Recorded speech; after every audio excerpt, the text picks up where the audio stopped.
Today we have woken up again with the news of another school being burnt. 3 schools in 1 week. And we don't know if there are more that are not yet in the news. We need a serious dialogue as far as our children are concerned. I think this is not a time for blame game.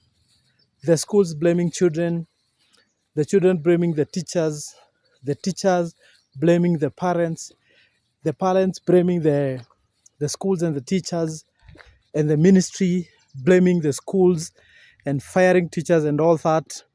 It's a time for us to ask ourselves, where have we failed as a society?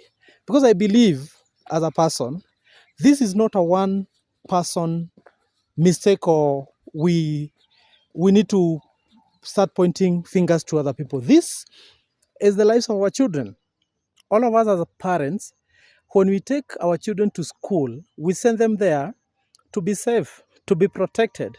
Yes, our children might be the people that are messing up, might be the ones that are anxious of exams and all that. But what is our role as parents? What have we done as parents? What have we done as teachers?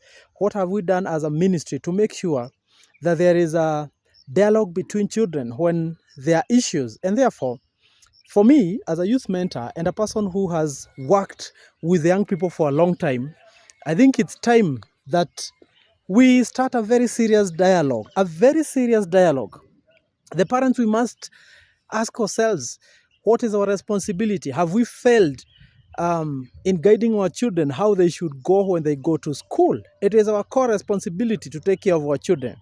It is not the core responsibility of the teacher. The teacher's responsibility is to teach your children, is to teach our children. We must, first of all, put a good foundation to our children. That is our responsibility. We must ask ourselves, have we done this in the right way? Then we go to the teachers. Our education system, does it prepare teachers to take a holistic approach to education? How do we solve conflicts? How do we talk to the young people when they have messed, when they bring their grievances? How do we take them? The principals, how do you handle your teachers?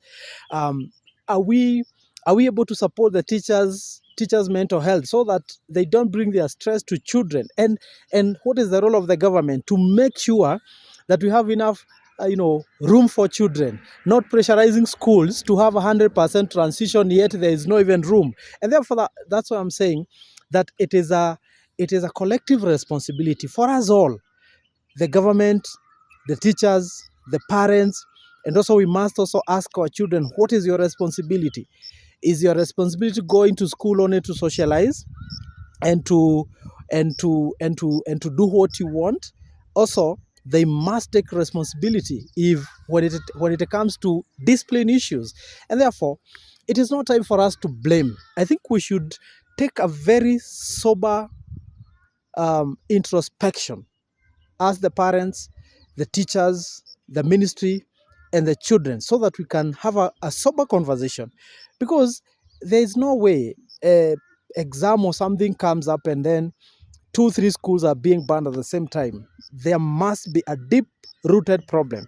It is over 20 years since I was in high school, and our school was banned twice. And you can't tell me that now, over 20 years, this problem have never been solved. There is a deep-rooted problem that we must address as a nation, so that we can protect our children and we can protect the future generations. This is my morning meditation, because I cannot just keep quiet and watch. Let's keep talking. What is your view? What do you think should be done? Let's talk.